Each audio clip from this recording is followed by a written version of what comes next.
This is Zach again for Nimbly Market. Today we'll be unwrapping and cooking the DIY beef patis kit, which is a sweet and savory tender beef stew. Let's get inside. Let's see, we got our oil. We've got some nice rich cuts of beef. We got some garlic, which is, well, you need garlic in every Filipino dish, right? Onions, ginger paste, pepper. Oh, we got some soy sauce. Star anise, that's gonna give a lot of flavor there. And then we've got some brown sugar, we got salt, we got cornstarch, which will really help thicken our stew. And then we got some fried garlic as a garnish that we can just put on top at the very end. And as you can see, everything has a number on it. So all you gotta do is put everything in order, and honestly, it's really hard to flub up. Did I say flub up?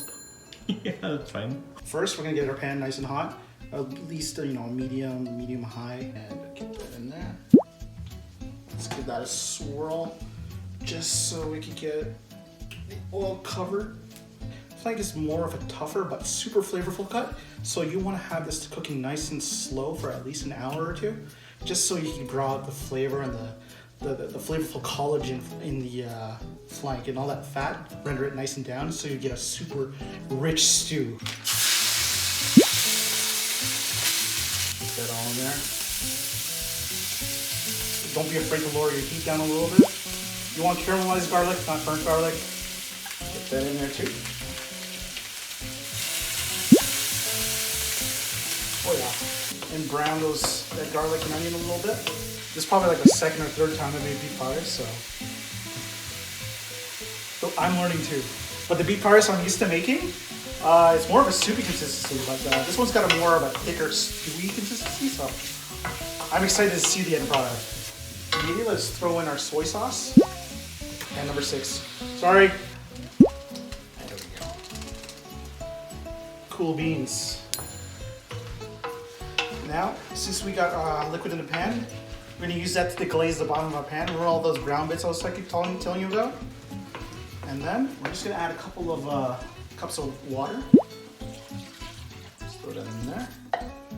We're gonna let that come up to a simmer, and then we're gonna cover it. So I totally forgot to add our star anise, which is super important. That's gonna impart a lot of flavor into our stew. So let's throw that in there. That's a huge MB on my part. Cover that. Let it keep going. Okay, so our beef patis has been going for a while. Finish it off with our last component. So we're gonna take all 3 of these guys, cut them open, and then throw it into a 1/2 cup of water. All right, there we go. Now some brown sugar and salt. Okay, we'll mix that thoroughly until everything's dissolved. Mix that right in there. Make sure it's thoroughly incorporated. And let that simmer out a bit more. And then our beef patis is done.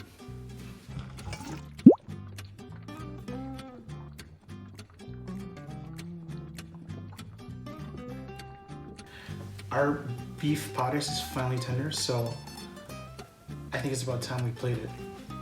And we like to serve it with some rice. And with the rice, we put a little bit of fried garlic on top, which does come with your DIY kit.